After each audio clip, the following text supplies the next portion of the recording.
let's take a small moment to talk about hammock care and maintenance so that it can last you a good long time and you can receive many months, many years of enjoyment from it.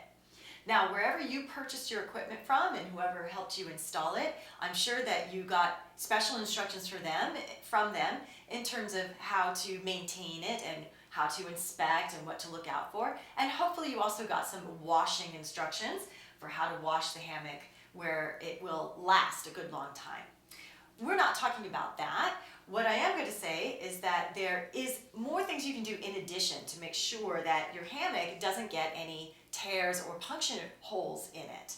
And they all have to do with what you're wearing. So you're going to want to pay a small amount of attention to what you're wearing. Frequently, holes occur or little snags and tears occur from jewelry that we're wearing. So you want to make sure that if you are wearing rings that aren't any sharp edges, sometimes it doesn't even have to be a sharp edge, but just something that sticks up. If it sort of catches on the edge of the hammock and you move suddenly, that can cause a tear or can, hurt your finger slightly. It definitely happens when you have dangling necklaces and dangling earrings. That sort of thing can happen quite frequently. So just be very careful or just don't wear dangling jewelry when you're practicing your aerial yoga. Another way that the hammocks can get a little bit damaged is through what you're doing to hold your hair back. If you do have enough hair that you're using some sort of barrette or some sort of pin or something to hold. I personally have found that even with bobby pins, I've created little punctures through the hammock accidentally without realizing it. And that's because when the hammock is gathered like so, it's pretty protected on itself. But when it's spread out, and we frequently use it this way, where it's spread out and you're inside it, then the fabric stretches, and so it makes each fiber a little bit more exposed, right? And so it makes it so that you can more easily puncture a hole or tear even just one little thread, but that creates a run up the whole hammock, that sort of a thing. So be aware of, what's going on with your barrettes and that sort of a stuff. A third way, outside of jewelry and hair accoutrements, is what's going on with your clothing.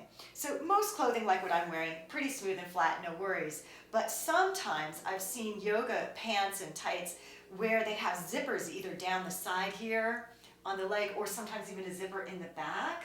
So you want to be careful about your zippers. I would say if you've got pants that have zippers, make sure the zipper is closed and that the little flat piece that you use to zip is flat against the fabric, and hopefully your particular piece of clothing has like a flap of fabric that goes over the zipper once it's closed.